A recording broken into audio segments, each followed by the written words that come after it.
Shalom, Bapak Ibu yang dikasihi oleh Tuhan. Kembali saya memberikan video ini dengan judul "Tidak peduli dengan uang dan penggunaannya.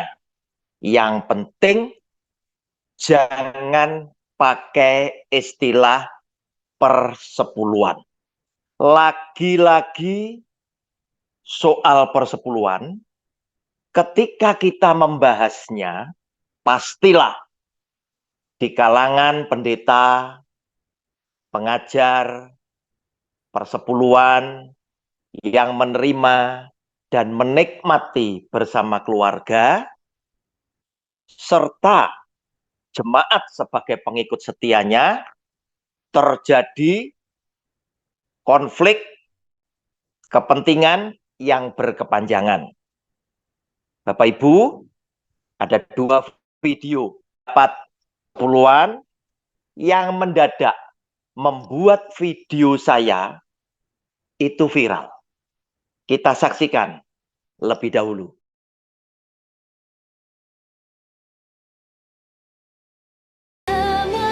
Perpuluhan itu adalah sebuah kebiasaan atau gaya hidup yang sangat baik buat kita semuanya. Dan ada orang tertentu yang mendapat hal itu harus berpikir bahwa kalau kita mau ikut perjanjian baru, ikuti kata-kata Tuhan tadi. Jual segala yang kau miliki, besar upahmu di surga. Kalau kita tidak mampu, jangan kita mengeluh 10% yang kita belajar kembalikan setiap bulan kepada Tuhan. Kalau orang mau hidup di perjanjian lama, ikuti aturannya semua. Ini enggak cuma income-nya yang diambil. Kewajibannya enggak pernah dilakukan. Perjanjian lama itu prinsipnya benar loh, keadilan sosial. Tapi harus semuanya, jangan cuma perpuluhannya. Kalau perpuluhannya artinya untuk kekayaan suku Lewi. Enggak, bukan itu. Ya, itu akibatnya enggak ada yang bisa melayani. Gembalanya aja melayani diri sendiri supaya dapat persembahan banyak. Jemaatnya ketakutan, bagaimana mau melayani Tuhan? Melayani Tuhan itu dengan seluruh hidupku. Hidupku milikmu Tuhan. Nah, dengan uang persembahan yang Anda berikan, Bapak Ibu dan Saudara, ketahuilah, saya tidak ada urusannya. Saya juga tidak peduli, apalagi iri hati atau punya rasa ingin memiliki uang persembahan tersebut. Artinya, persembahan persepuluhan yang Anda berikan itu mau dipakai oleh gerejanya untuk apapun, atau mau diberikan kepada pendeta dan keluarganya untuk dinikmatinya, saya pun juga tidak ambil pusing.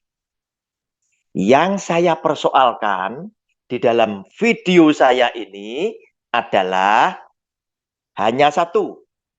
Jangan memakai istilah persepuluhan, tetapi diganti dengan persembahan kasih. Mengapa?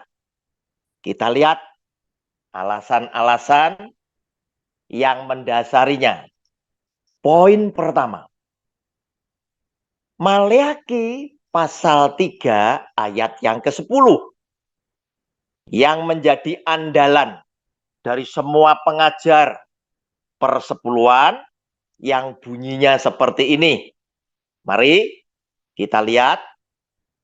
Bawalah seluruh persembahan persepuluhan itu ke dalam rumah perbendaharaan, supaya ada persediaan makanan di rumahku, dan ujilah aku, firman Tuhan semesta alam, apakah aku tidak membukakan bagimu tingkap-tingkap langit dan mencurahkan berkat kepadamu sampai berkelimpahan.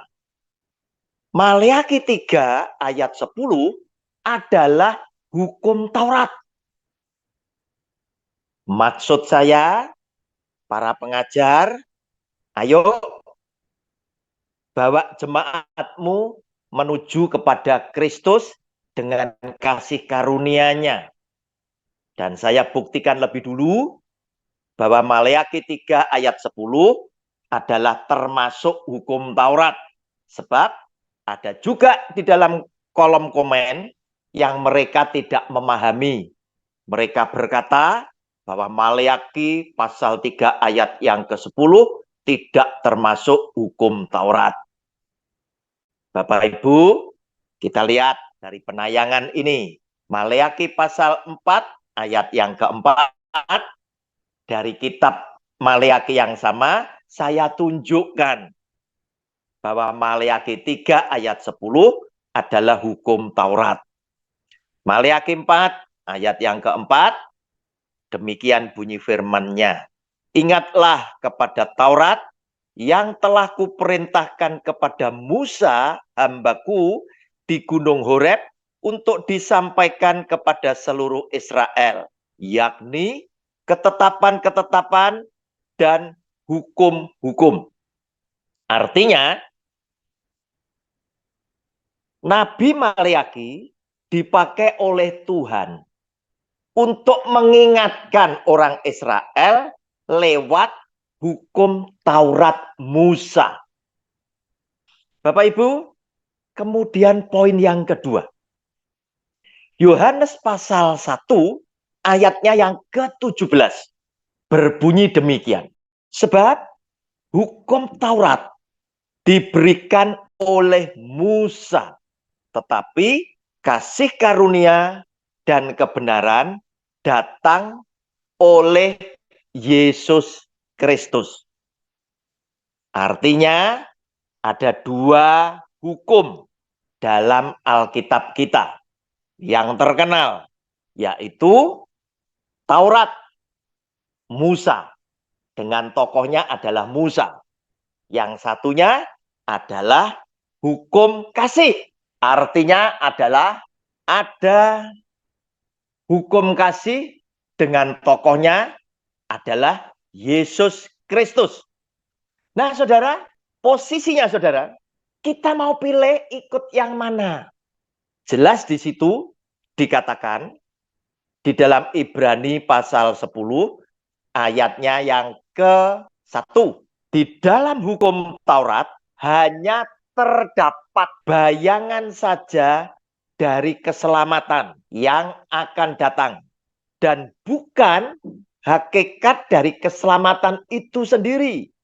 Karena itu, dengan korban yang sama, yang setiap tahun terus-menerus dipersembahkan, hukum Taurat tidak mungkin menyempurnakan mereka yang datang mengambil bagian di dalamnya. Nah, Bapak Ibu, jelas disebutkan di situ, hukum Taurat ini cuma merupakan bayangan dari keselamatan yang akan datang, bukan hakikat. Hakikatnya adalah Yesus Kristus Tuhan. Nah, di sini, di dalam Alkitab kita, ada dua hukum. Satu, Taurat Musa, yang satunya Yesus Kristus Tuhan dengan kasih karunia-Nya. Kita mau ikut yang mana?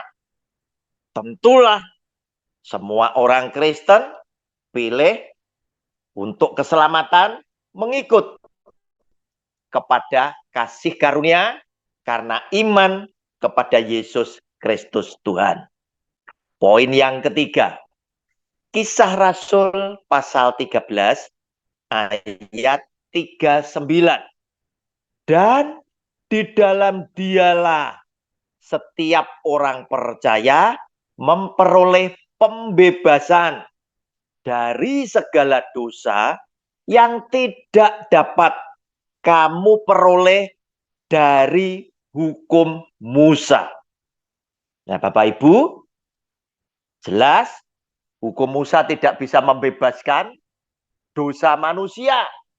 Oleh karena itu, sampai dengan hari ini, yang masih pegang Taurat Musa, atau terpengaruh dengan hukum Taurat Musa selalu mempersembahkan hewan-hewan, binatang-binatang untuk mereka setiap tahun diulang-ulang terus mempersembahkan untuk pengampunan dosa mereka.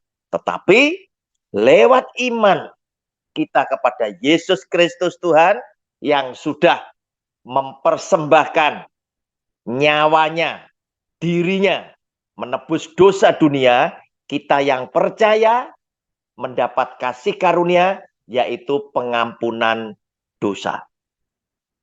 Poin yang keempat, Tuhan yang mengasihi saudara dan saya bersabda di dalam Yohanes pasal 3 ayat 16 yang demikian bunyi firman-Nya.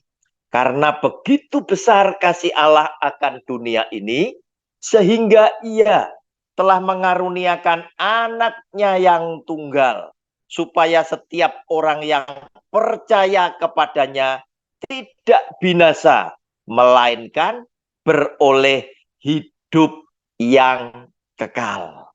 Bapak Ibu, itulah kasih karunia yang ditunjukkan oleh Yesus Kristus Tuhan sendiri. Bahkan Dia mengasihi saudara, berkenan mati di atas kayu salib untuk menebus dosa dunia, khususnya orang-orang yang percaya di dalam namanya. Oleh karena itu, lewat pengorbanan Kristus, Rasul Paulus memberikan pengajaran yang sangat terkenal mengenai keselamatan orang yang beriman, yaitu pada Efesus pasal yang kedua, ayat 8 dan ayat 9. Sebab karena kasih karunia, kamu diselamatkan oleh iman. Itu bukan hasil usahamu, tetapi pemberian Allah. Itu bukan hasil pekerjaanmu. Jangan ada orang yang memegahkan diri. Nah, kita sekarang mau ikut yang mana dalam hal keselamatan? Pastilah jika kita ditanya, apakah mau ikut hukum Taurat Musa atau ikut hukum kasih karunia Yesus Kristus Tuhan? Yang pastinya kita semuanya akan bilang kita akan ikut hukum kasih karunia. Namun, Bapak Ibu, bukankah ada begitu banyak pengajaran yang berkata, tetapi kita kan tetap ingin berterima kasih sama Tuhan. Kita ingin menomorsatukan Tuhan. Kita ingin mendahulukan Tuhan dengan cara berterima kasih kepada Tuhan, membawa persembahan kepada Tuhan, mengembalikan uang milik Tuhan lebih dulu.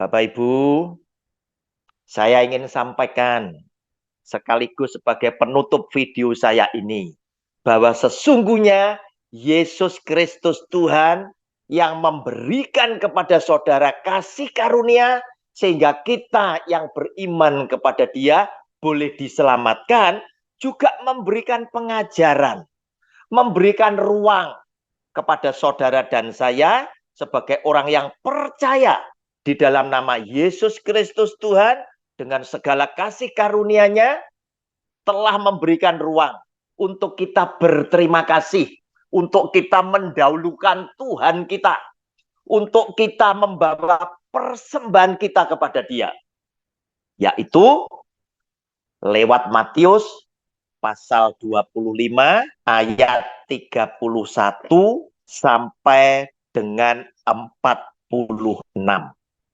Ini adalah ruang, ini adalah ajaran Yesus Kristus Tuhan untuk kita mengekspresikan kecintaan kita kepada Kristus, untuk mewujud nyatakan kasih sayang kita kepada Kristus yang telah menyelamatkan kita, dengan kita datang dengan persembahan kita untuk memuliakan nama Tuhan dan menyukakan hati Tuhan. Judul bacaannya adalah Penghakiman Terakhir. Apabila anak manusia datang dalam kemuliaannya dan semua malaikat bersama-sama dengan dia, maka ia akan bersemayam di atas tahta kemuliaannya. Lalu semua bangsa akan dikumpulkan di hadapannya, dan ia akan memisahkan mereka seorang daripada seorang. Sama seperti gembala memisahkan domba dari kambing, dan ia akan menempatkan domba-domba di sebelah kanannya dan kambing-kambing di sebelah kirinya. Dan raja itu akan berkata kepada mereka yang di sebelah kanannya, mari hai kamu yang diberkati oleh Bapakku, terimalah kerajaan yang telah disediakan bagimu sejak dunia dijadikan. Sebab ketika aku lapar, kamu memberi aku makan. Ketika aku haus, kamu memberi aku minum. Ketika aku seorang asing, kamu memberi aku tumpangan.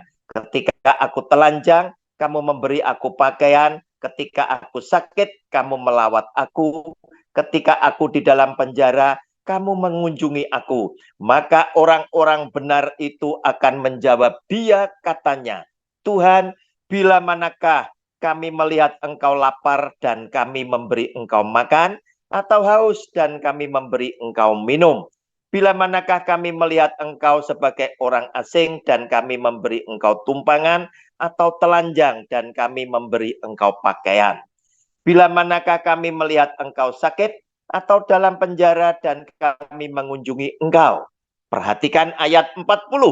Dan raja itu akan menjawab mereka, aku berkata kepadamu, sesungguhnya segala sesuatu yang kamu lakukan untuk salah seorang dari saudaraku yang paling hina ini, kamu telah melakukannya untuk aku.